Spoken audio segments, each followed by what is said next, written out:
Imagine you're a patrol officer. You've been sitting around today finishing up reports. You just had a fresh jelly donut and a fresh cup of coffee.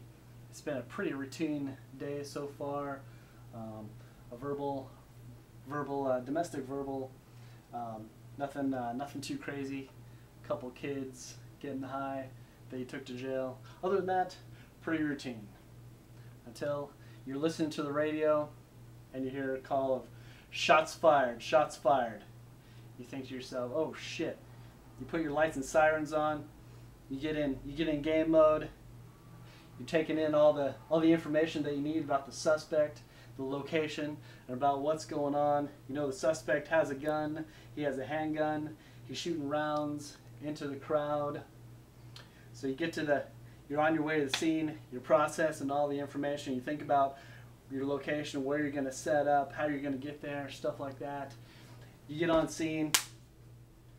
You see the guy. Drop the gun. Drop the gun. He doesn't drop the gun. What do? Give him another chance.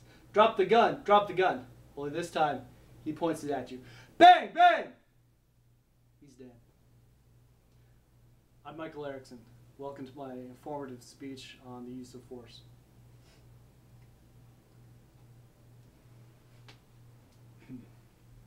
A little bit about myself. I spent 4 years in the Marine Corps, where I did employ deadly force in the invasion of Iraq. After that, I became a sheriff's deputy in 2006 here in Southern California. Among my training for the use of force included 25 weeks in the local academy here, where we received training in use of force and among very many other things. And also, aside from that, we receive continuous training in the use of force because it is such a vital part of our job. In California, the written authority for use of force is from California Penal Code Section 835A, which states any peace officer who has a reasonable cause to believe that the person to be arrested has committed a public offense may use the reasonable force to effect the arrest, to prevent escape, or to overcome resistance. A peace officer who makes or attempts to make an arrest need not retreat or desist from his efforts by reason of the resistance or threatened resistance of the person being arrested, nor shall such officer be deemed an aggressor or lose his right to self-defense by the use of reasonable force to effect the arrest or to prevent escape or to overcome resistance. Real quick, I just want to hit on a few key differences between military use of force and law enforcement use of force. In the military, as I recall, and keep in mind it's been 10 years or so since I was in the military, but we had rules of engagement where we had to wait for the enemy to do something, and then we had to warn them before we could engage or interact with them in some way. So we had to, the enemy would use this amount of force, and we had to slowly work our way up to right here. Whereas in American law enforcement, our standard is reasonable force. Now, what does reasonable force mean? Reasonable force means that if someone is going like this, I don't have to go like this too to defeat them. I can go that next level up, which in that case would be pepper spray. Or another example, if someone has a deadly weapon, such as a knife, well, I don't have to just pull out a knife and say, okay, let's have a knife fight. I'll pull out my gun and try to get them to stop. Now, if they come at me, it's very reasonable for me to shoot them to defend myself.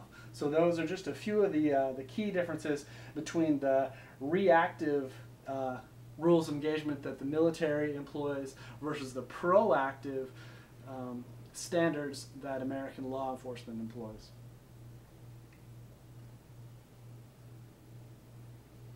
Generally, the rules of force are divided into 4 to 5 to 6 different categories.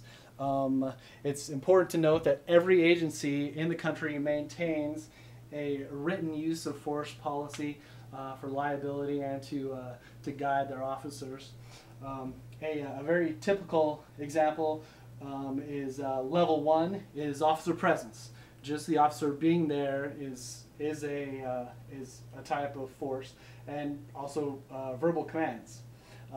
Level 2, control holds, punches, kicks, wrist locks, and then the very final use of force obviously would be deadly force. Now, in between level 2 and deadly force are kind of all the things, all the other things, such as chemical, pepper spray. I'm sure some of you out there have probably been pepper sprayed once or twice. That's okay. Beanbag, shotgun, the LVNR, which means lateral vascular neck restraint, which is basically a choke, canine, and the horse. So all those things are pretty much grouped into that third realm. And keep in mind that every agency is different, and they write their policies according to their state law and their own experiences and stuff like that. But also keep in mind that the last one is definitely always deadly force.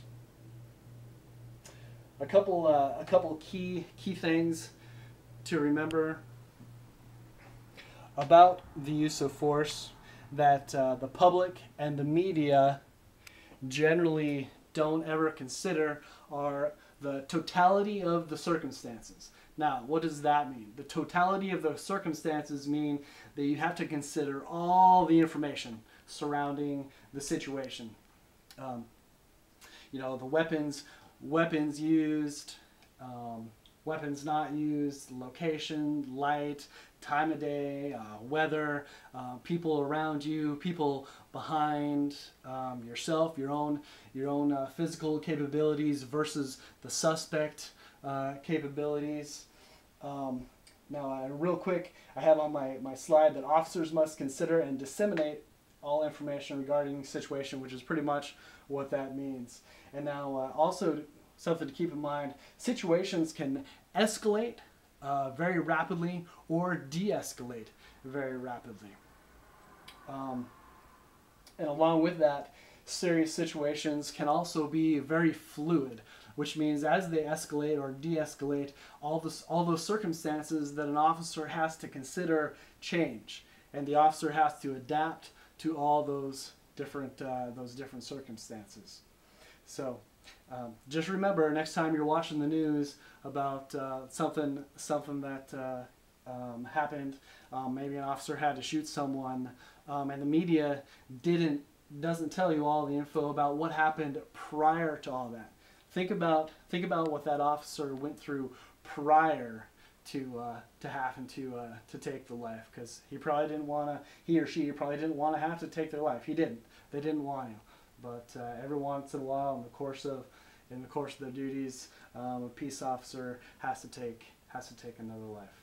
So just keep in mind all those things: the totality of the circumstances and the right to self-defense of an officer.